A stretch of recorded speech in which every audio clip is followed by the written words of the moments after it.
In this world, there is always uncertainty. We are living through magnified uncertain times for sure, but at the same time, there is also things that we can be certain of. We can only come to that realization when we really do deep breathing, hand over your heart, stay present to what resonates for me right now. What is the kindest thing I can think about myself or tell about myself? And what can I do? Because if you're stuck sitting in your chair saying, oh my God, what about this? And what about that? That's not fixing anything. And it's certainly not helping you get a sense of thriving. Debz is a stressologist. She will stretch your mindset to think bigger than you've ever thought before, with follow-through techniques that are realistic and achievable to blow any fear out of your mind. Moira is a mindset cultivator. She will help you align your personal trinity of self-trust, inner awareness, and self-confidence so that you discover and share your unique gifts and purpose. Together, their goal with these conversations is to share how our inclinations do not always work in our best interest and to provide the knowledge to leverage the gifts that already exist within each one of us. Their desire is to help you learn how to access the habits and behaviors that will lead to positive change and your best quality of life. Welcome to your deliciously motivated mindset. Well, here we are again. Welcome, people, to Deliciously Motivated Mindset with Debz and Moira. Hi. Yeah, I love the music. Hi, Moira. Welcome. Hey, thanks. Hi, Debz. How are you? Oh my God, this is super cool. I'm great. Oh, that's right. We're going to be rating ourselves. I'm great. And welcome, listeners. Welcome, listeners, to our inspiring topic today, which I'm sure we say that every time. It's going to be an exciting one. This is going to be a good one. This is one of my favorites. Yeah. Yes, that's but before we start piffling on to our voice, let's rate ourselves, and this is something we do each call, and we rate ourselves with 0 to 10. Is it 0 or is it 1? No, it's 0. Isn't it? Yeah, 0. 0 for Zen. 0 for Zen. So, yeah, so 0 is Zen. Oh, it's that point. And when we go to 10, I hear my accent, I giggle. 10 is rocking in the corner, which is bad. Oh my God. Yeah. And you're stuck in the mud, and you've lost your gumboot, your welly, and you're stuck, and your nose is just the only thing that's poking out, and you're just breathing. So that's where the 10 is. So first we rate ourselves, and then after listening to us, I'd love everyone to rate themselves again. So fortunately or unfortunately for Moira and I, we've already talked for, oh my gosh, 90 minutes before we go. I think I say this each time. We need to rate ourselves at the start. So 90 minutes ago, where were you, Moira, and where are you now? Or maybe where are you now on the 0 to 10 scale? I would put myself at a 2, I think. Yeah, I'm going to go for 2. 2 just feels like, but it's a good point, because when we first started chatting today, do you remember I said I was really tired? So I was probably more like at a 5 or 6, just feeling kind of tired, like I've got a lot of things on the go. So see, our conversation, even before we hit record, brought me down to a 2. It's so funny you say that, because I'm like, I would say I was a 2 now, the same as you. And then I'm like, okay, Deborah, you put it out there. What would you have been before? And I went, probably a 5 or 6, because there was just so much in your head. And so when you said, oh, I'm a 2 now, I'm like, of course you bloody are. And then you're like, I would have been a 5 or a 6. I'm like, of course she bloody was, because that's. And I think, if we can remember when we do this, let's do that at the start. But you were tired. You said I'm tired. Yeah. But then even just seeing your face was heavier, a little bit heavier, and then it just changed. And as soon as we started, and we both said, because we didn't get to talk last week, we both said, oh, how you been? I've missed you. You're like, it's been odd not having you around. Yeah. So I've definitely, in our 90 minutes of talking, I've definitely moved from a 5 or 6 to a 2. I would say I'm a 2 as well. See, we're in alignment. I love that. Yeah. And I don't think we even saved the universe in our 90 minutes. Not this time. Not this time. No, I I will don't have to put recall. that on the agenda. Yeah. So Yeah. today, clearly both Moira and I are a 2. Yeah. After 2 or 3 minutes of us talking, we're a 2. So Mm. let us know where you're at. And what would be great is that you're accountable people, and you actually put that up at the start of the call. Yeah. Write it on our Facebook page, and just go, this is where I'm at. Yeah. So anyway, today you will know already what we're talking about. And Because you can read the title. because you can read, sort of helps. So today's title is, there's 3 T's, thriving through uncertain times. Thriving through uncertain times. Yeah, 3 T's. Yeah, Nice. Thriving through uncertain times. And this came about because we're both people who are here to propel others. Not only others, but ourselves, but actually to not push you along, but to show you there's a propelling stage here. It's not just taking one step at a time. It's actually how to thrive through uncertain times. Because truth is, it is possible. I think that's what you and I are catalysts to help people realize what's possible, as opposed to maybe if they're closer to a 10. Surface. Yeah. Yeah. But if they're feeling like the uncertainty is swallowing them up, I think that part of why we are so impassioned by having these conversations to help people see there is a different way, there is another way, there's a different perspective, right? Yeah. And you can only sit in that uncertain time for a certain amount of time. Yes. And then you're done. You're not just emotionally done, you're physically done. How long can you sit in that space for, of that uncertain time? Right. Yeah. But that's a really good point, though, about how long can you sit in it, because in this world there is always uncertainty. We are living through magnified uncertain times for sure, but there's been even worse chaos and uncertainty than what we're living through. But at the same time, there is also things that we can be certain of, right? We can be. I think I agree, and I think the thing is, you can't run from, and my fingers go quotation in the air. You can't run from uncertain times, because it's always going to be around you. So do not think that speed wobbles or anything. Do not think, oh, this is it. Once I get through this, I'm going to be perfectly fine and everything's going to be honky-dory, or I'm going to be in my zero zen space. Right. Because that's a load of BS, because we are always going to have uncertain times, and they're just going to be different levels on your roller coaster of, oh my God, chaos, hold on tight, to, oh, this is easy, this is a glitch, I can deal with this. Yeah, just a bump in the road. Yeah. And I think once you know how to handle them, because you have handled them in the past, it's definitely a lot easier for you, in the future. And like, I think of a toddler who just falls over and goes, okay, now what do I do next time? When I start feeling the wobbles, I stand still. I don't take another step until I'm ready to go to the next one, Or that kid could say, when it falls over, oh, that was fun. That was a fun experience. And so then the next time he gets the wobbles, they might just say, well, this is going to be fun again, and fall and giggle. And have no fear in that falling. Exactly. To celebrate whatever is. But as we were kind of feeling into this thing about anxiety, I'm not sure who quotes this, and Deborah, I do this. I'll give you a quote and I have no idea where it came from. But I'll sit in awe and go, gosh, he knows so much.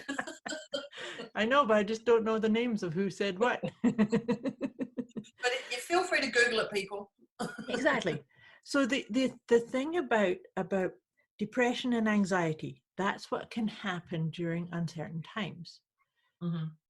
But depression can come about when we're stuck looking at the past. We're sitting in uncertainty and we're thinking, oh, I liked it the old way. I preferred it this way. And that can create a sense of depression because we're, pining over something that's not here. Whereas anxiety can be that we're looking too far into the future.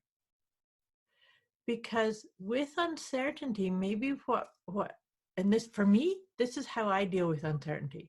If I start having a sense of, oh my God, I don't know what to do, and what about this, and what about this, what about this? Number one, take a deep breath. Because well, I must. Hand on the heart too. Yes, hand on the heart and deep breath, because I can only control how I can deal with uncertainty if I stay present to right here and acknowledge my feelings and then what's my body feeling. There's a process, and I can talk about that and a bit later in our conversation. But does that make sense, Deborah, that the idea of anxiety is maybe it could be halted or brought back into perspective a little bit if you realize, oh, whoops, I'm looking too far into the future, or trying to. Yeah, and I think, anxiety, depression, the labels that we put on are definitely a belief that life should be one way. Like, yeah, well said, absolutely. And I'm going to generalize females here, oh, I used to have abs, I used to be skinny, and now I can't go up the steps. So why can't I do that again? I'm depressed. I'm going to have another packet of potato chips and eat that whole packet of chocolate biscuits. Well, yes, so reality is your body doesn't eat the way it is, it doesn't move the way it is, but it's not just, it's about age as well, and it's about your sleep, and it's about the people around you and everything. And when you're 18, you could run up those stairs and back down without, with holding your breath, but now you can't. So it's about being realistic. So, that depression that we had, my life, I used to have abs and I used to be that. And the reason I just say that is because a lot of females and males, say that whole thing. I used to have that body and now I can't. Oh, imagine having that body again. Well, guess what? You haven't got that body. Get over it. And everything has changed since then. So that's where that whole, not the fantasy, but actually what it should be like. Why can't I still have that 18-year-old body? Right, but at the same time, I would also add to that, instead of saying, oh, I was better then, and how come I can't have that 18-year-old body? How about celebrating and acknowledging what you do have? Oh, well, definitely. And yes. Well, because with age comes more wisdom. With more experiences, we get to know ourselves better. And well, your body will bend and flex way more now than back in that day. Yeah. Yeah. Yeah. And, sometimes, and this is, as a hypnotherapist, I've worked with people in this area for better relationships with their body, that oftentimes people who are beating themselves up saying, I want that six-pack abs, or I want that slim 18-year-old body again, what they're not realizing is that in itself can be causing the issues. Those negative thoughts become things. So therefore, I'd be encouraging these people to sort of say, how can I be more loving to myself? How can I be kinder? How can I be more accepting and more aware of what my inner core needs? Because your inner core, we are spiritual beings. We are not just bodies. And so the body can actually be the outward experience or the outward manifestation of what kind of thoughts you're having about yourself, about the world, about your situation, right? And so just by thinking lighter, more loving thoughts, magic can start to shift and happen. Yeah, and it's about being appreciative. Absolutely. How can I appreciate what I have right now, and how can I appreciate my past for what I had then? Yep. Like right here, right now, what do I have that's amazing going on in my life? And how can I appreciate that right now? And it's just bringing us back to that present. Exactly. So I want to share a story. I actually haven't told you this story in real life. So I'm going to tell you this because it's Okay. kind of valid Yay. to what we're talking about. So I have arthritis in my SI joint, in my right SI joint, and I have had chronic pain for probably the last 10 to 12 years. Chronic pain and restricted movement. And it's become an accepted thing. It had become an accepted thing. You know, aging, we're just talking about that, right? It's like, you know, I don't have the body of the 18-year-old. My hips don't move very well. So I wouldn't give a big story to it, but I totally accepted it. That is what it is. So about a month ago, I saw, I think it might have even been on Facebook, one of these ads for it. It was exercise stretchy bands, but they were like super duper ones. And I just decided I'm going to try these. Or exercise. I like doing lots of different types of exercise routines at home. Yeah. But I ordered these bands, and I did a 10-minute workout with them. It came with different videos to try out. So I did a 10-minute video, and it's all about stretching and really putting a lot of pressure on my hips and my legs. And oh my God, I was in so much pain afterwards, like unbelievable agony. But people don't know I'm laughing. she's laughing at me. But the pain you're in. the pain that I was in, but I also felt underneath that pain that there was that healing warmth. You know what I mean? Yeah. When you know that you've overdone something, but you can feel that your body's resetting. Well, guess what? After one day of that pain, I don't have any restricted motion. I can move my hips fully like I did in my 20s and have no pain.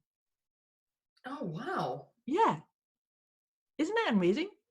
So why I'm sharing this in our conversation about thriving through uncertain times is that when we can just stay present and maybe take an action step that we feel inner directed to do, and it doesn't mean it's right or wrong, it's just willing to step forward. And that's the whole idea about thriving in uncertain times, is saying, not sure if this is it, but I'll know that, I'll get the feedback, right? So similar to, yeah, it did really, really hurt, but I also recognized it was part of a healing process, and I'm not saying everybody that's got arthritis in their hips go and do that. But I was just kind of presenting that as an idea to just say, if things do feel anxiety ridden, maybe you need to look at what one step, doesn't matter, one baby step. Can I stick my toe in the water and check the temperature? Right? This is the same thing we talk about every time. Accountability, and then taking action. Yeah. So it's like, yes, I have this issue. Yeah. Like acknowledging it, accountability. Yeah, I have this issue. It's my issue. It's not my husband's. It's not my dog's. It's not my friend's. This is my issue. Yeah. And now I'm going to take action on it. And I think that's the massive stuff that people seem to forget, because it is those two things. And that's what you did. And that's what is a massive step in this thriving through uncertain times, because it is accountability. Yes, you're in the situation you're in. You can blame a million freaking people for the situation you're in. You can blame everyone. Go for it. It's not going to serve you in your soul of who you are. It won't change anything. No, and that's exactly it. And you're still going to be rocking in the corner. Yeah. You might have a few people supporting you, but you're still going to be rocking in that corner. And then, okay, now what can I do to step out of it? What can I do? And you took a leap of faith with stretchy band. You know, you tried something. You're like, what's the worst that can happen? I'm only going to spend this much money, and it's going to collect dust or whatever. What's the worst? But actually, no, I'm going to try this. And that's it. It's the accountability to the situation you're in, and now let's go through it. Right. So the willingness to listen, because it's like, in hindsight, I recognize that my own subconscious or my own higher self was saying, hey, try that out. Yeah. There was some guidance there that I followed and said, yeah, let me try it. Yeah, you're open to it. You are open to something's got to work. But if I stay in my wellies, in my mud, I'm not going to get anywhere. I'm just going to be breathing. I'm just going to function. And that's it. Your uncertain times, you're always going to have them. But how long are you going to sit there for? A quick wee message before we get back to this episode. You can get access to a special gift Moira and Debz have put together for you. Go to deliciouslymotivatedmindset.com/gift. When you sign up, you'll receive instant access to an inner peace kit and the 30 Days of Wisdom program, both of which is intended to help you feel deliciously motivated right away. Go to deliciouslymotivatedmindset.com/gift. Do you know the other part about this uncertain times is to be very, very careful about what and who you're listening to? No.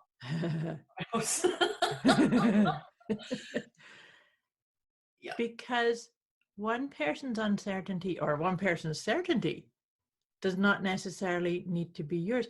The reason I'm saying that is because there's one more wee piece to that story that I just shared about my hip, was that I had an astrology reading. It's actually by one of my mentors when I was learning the Ayurvedic astrology.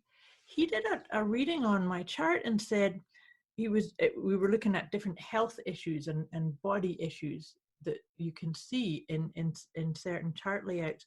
And he said, you're going to live a long life and your health is going to be great. The only thing is you're going to have hip issues. And that got planted for me. I just took it. It's like, well, it's in the stars. It's in my chart. Except guess what? Exactly. Except guess what? And here's the key piece. And I really want our listeners to take this on, is that you are the boss of you. I am the boss of me. Nobody gets to tell me what this body is going to go through unless I say, yes, that's my truth. And so that can be extremely empowering when we're going through uncertain times. That's why I'm saying is just be mindful and be aware of what and who you're listening to. Does it resonate? Is it truth for you? And if it's not, that's the teachers when we're at school. You're not going to amount to anything. You're not going to go very far.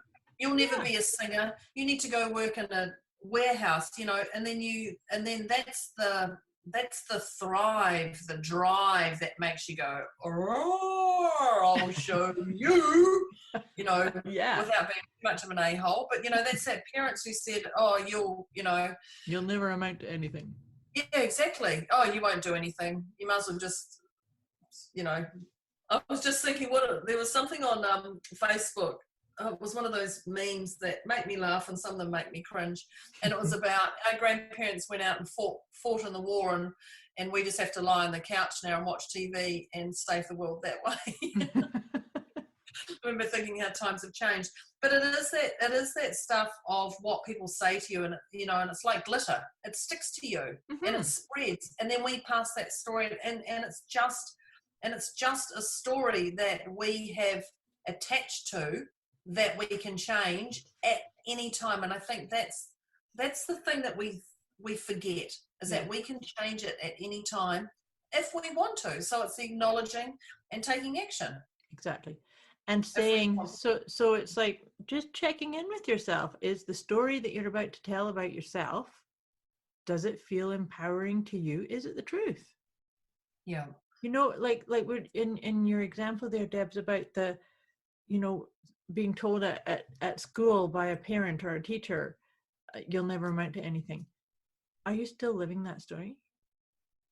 Is that part of driving you? Because you, at any point, and this is all about choice, at any point we can stand up and say, that was the old me and this is the new me. From this moment onward, I am only going to speak these kind of words, and I'm only going to gravitate towards these types of situations, because always remembering you're the driver of your own bus.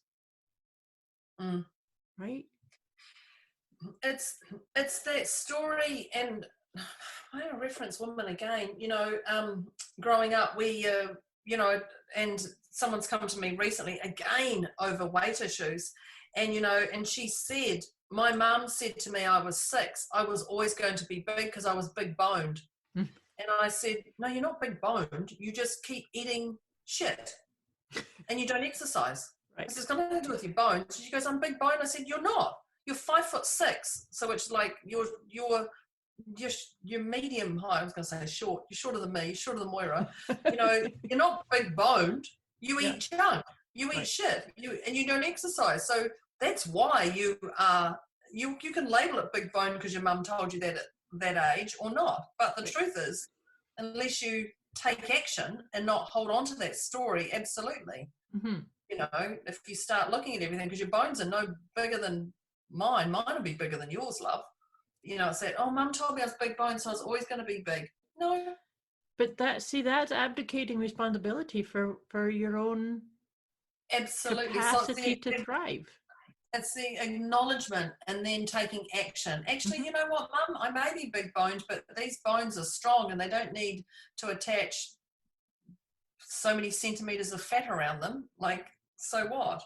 Right. But it is. And that's that whole sticking to you story that it is.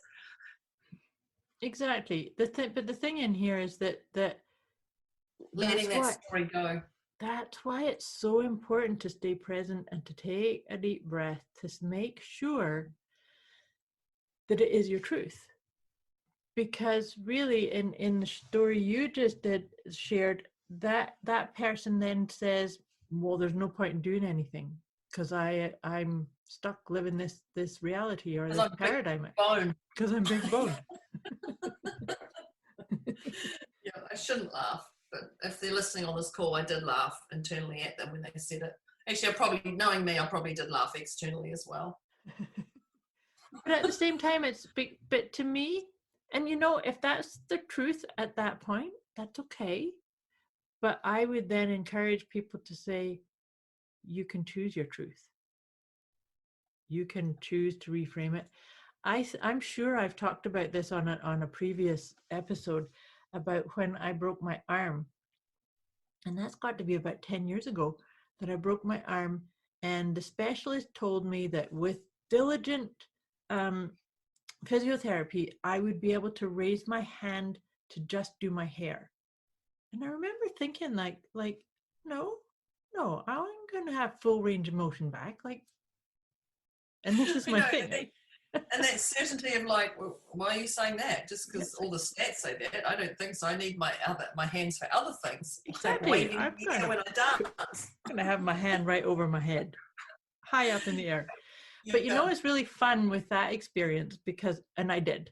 I'm actually putting my hand right up over my head right now. But what was really interesting was when I did go for physio, my physiotherapist, she was such a lovely girl, but she said she'd never met anyone she'd been a physiotherapist for like 20 years. She'd never met somebody who was so dedicated and did every single piece of homework or exercise that I was given. And I thought, well, why wouldn't I? Because I'm determined to get full motion back in my arm. Yeah, well, I hear you. Well, they're the expert. They tell you to do it, and you're like, okay, well, if I can do this, I can do it. I can get it done quicker. Why would I not want to do it? Yeah. Why would I want to give myself half the energy? Yeah. Isn't that funny? I have heard that story before, and I remember the first time you told me, I was like, yeah, what? Like, really? Just because you say it? Exactly. Just because everybody else who's walked into your clinic means it doesn't mean it's me. But it's our stories that we hold on to, that we attach to. And this is part of our uncertain times because we're holding on to that story that just keeps bubbling and bubbling and bubbling and coming forward and forward and forward. And the truth is, when it comes to uncertain times, you can't predict. Nope. You cannot predict what's going to happen to you right here, right now, and in 10 months' time. But, 10 minutes' time, you can't go, this is what's going to happen, because it's all uncertainty. And you can change that at any time with your mind. Yes, because at any point, so here's the thing. you're right. In uncertain times, we cannot predict what's going to happen in an hour, next week, Yeah. tomorrow. But there is a constant in all of that we can predict. We can predict that we'll deal with it. Yeah. We can only come to that realization when we really do deep breathing, hand over your heart, stay present to what resonates for me right now. What's the baby step action that I can do right now? What is the kindest thing I can think about myself or tell about myself? And what can I do? Because if you're stuck sitting in your chair saying, oh my God, what about this? And what about that? And oh my God, this is happening. And that person did it this way. And that's not fixing anything. And it's certainly not helping you get a sense of thriving. No, and it's that, what can I do? Mm-hmm. Open your eyes, open your ears, open the space around you, open your heart. What can I do right here, right now? And that's the stuff about it. You know, I love uncertainty means, for me, uncertainty means things are changing. Yeah. And it's not about being complacent, because we do get complacent. We do start, you know, doing the same routine, and it will get boring. So it's about changing it up. It's about putting something else on the platter in front of you. So when these uncertain times come, it's like, it's actually an exciting time. It's like, okay, what can happen here? What can I create? What can I add value to? What can I add more and more to right now? What can uplift my life right now while I'm sitting in this space? And this is situation. It's a great energetic, lifting, thriving thing of change. What's changing? Instead of going, okay, I'm not going to put now I'm going to reference brown cardigan, and I do like my brown cardi. Yes, I'm not going to put my brown cardi on and my slippers, and I'm going to stay in the space I am, because it's about what can I put on? What can I do?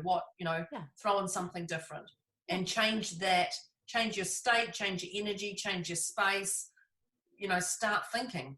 Yeah. But we'll start thinking, but in my experience, sometimes asking that question of being very present to what's going on, and you're surrounded by uncertainty, and you're, oh my gosh, what can I do? What can I do right now? Right now, maybe that's nothing. Yeah. Maybe that's nothing. But when I say nothing, I don't mean that from put your brown cardigan on and sit in the corner. I know what you mean. Yeah. But I mean, okay, so doing nothing to me might mean that I focus on my breathing, that I sit and journal, that I go for a walk outside, that I go and play with my cat, that I just go and move my body a little bit, right? So that... I was just going to say, sit and feel. Yes. Sit absolutely. And feel, or maybe not necessarily sit, but actually just feel. Yep. Be present with yourself. Yes, and so that's the other part I mentioned earlier about something that I wanted to share about how to move through anxiety, because let's face it does happen. We're talking about thriving through uncertain times. We're not pretending that people don't get anxious. I'm not pretending that I don't feel anxiety. I just know how to shift through it. Yeah. So basically, when a person finds themselves anxious, and you're not going to get this every time, but the process is to and what made me think of it, Deb, was you saying about feeling your feelings, feeling your body. So if you start taking some deep breaths, because your head's going, oh my God, what about this? What about this? What about this? What about this? Which is kind of what happens when we're feeling anxious, right? Yeah. And so then we start taking some breaths, and then we check in. If anxiety had a place in your body, where would it be? And so for me, oftentimes anxiety will show up in the front of my chest. It will maybe make my shoulders sort of come in, hunch over a little bit. Mm-hmm. And generally, because from a physical point of view, that is kind of what we do. It's like you hunch over to protect your innards, your inner. And so now I might have, so as I ask that question, I might say, well, I have a tightness over my chest, or I have pain in my back, or I have aches, wherever it is. So now we're not going to continue telling the story about what I'm feeling anxious about. I'm going to use my breath and see if I can soften and relax those areas of tension in my body. So when I feel that tension in my chest, then I'm going to use my breath to open my chest and breathe through any areas of tension or tightness. And that in itself that works like magic, because that helps you then stay open and say, what else is possible? What can I do right now? How can I hold on to some of this soft, thriving, good juiciness? And also you've put it into an area so you can feel it more. Yeah. Like you've actually, instead of saying, here's the coffee cup, this is what it is, you've labeled it that, you've actually put it into a place where you can feel it and see it, and then you can move from it if you have to label it or picture it or something. Yeah. Yeah. And I think, I love the way you describe that. I know from both of us, we created a couple of programs that we have, and they're free downloadable items. Moira's done one called an Inner Peace Kit, and I've done one, 30 Days of Wisdom. And they're both incredibly powerful, that can take you from, from funk to hunk. It can take you from that space. God, my words are random. It can take you from that space of sitting in that uncertainty of how to, in that state, from going from a 10 to chaos, sitting in the corner, to a 0 moment. And both items, and the reason I talk about these, both items are different, but incredibly powerful, and yet go hand in hand with each other. Yes. And you'll notice that Moira and I do have the same analogy on certain things, but we do spin them a little bit differently. Her accent's very different to mine, for one. I'm blonde, she's brunette. There is that different stuff, but we are still one person. And I know that Inner Peace Kit is incredibly valuable, and I've passed it on to my clients as well, who've got value out of it. And the 30 Days of Wisdom, is for 30 days. Do one every day, and they are valuable enough to shift you from that mindset block if you can't do it as quick as what you would like. Absolutely. And that's the nice thing about the 30 Days of Wisdom. In fact, I think that the two gifts that we've put together go beautifully side by side, because my Inner Peace Kit is intended to be used all the time. And then your 30 Days of Wisdom is like, it plants seeds so that at the end of the month, you can be peaceful, but have this whole new way of being around uncertainty and around who you are, and claiming the best authority, which is your inner authority, right? That's what this is all about, is waking that up for you. Taking charge of your own world, and controlling your world, and being the captain of your own ship, the driver of your own truck. Yep. You go through life. Of it. Yep. Yeah, navigating. And so the other part, as we wrap this conversation up, the other really important part. I love how we go to wrap it up. We're like, we're so not wrapping it up, but we are. We'll get there. Yeah. Yeah. But I just wanted to plant a wee seed for our listeners about trusting themselves.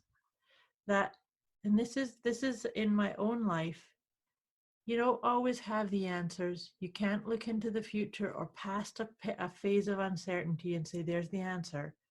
But the more you trust yourself and you develop that and walk with that, the more you acknowledge, I may not be able to see or decipher or predict the answer or the best way. And your dog's confirming what I'm saying.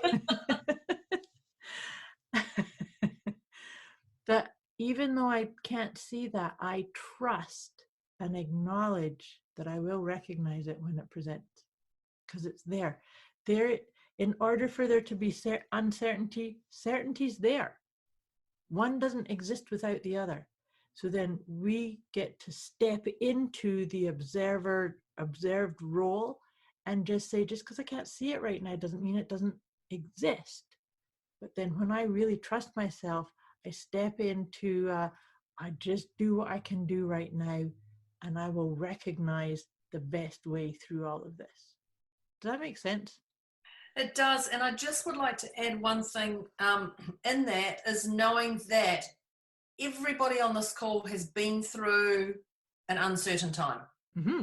So when Moira talks about trust and you go, oh, it's really hard to trust, go back. You've trusted stuff in the past and you've got through.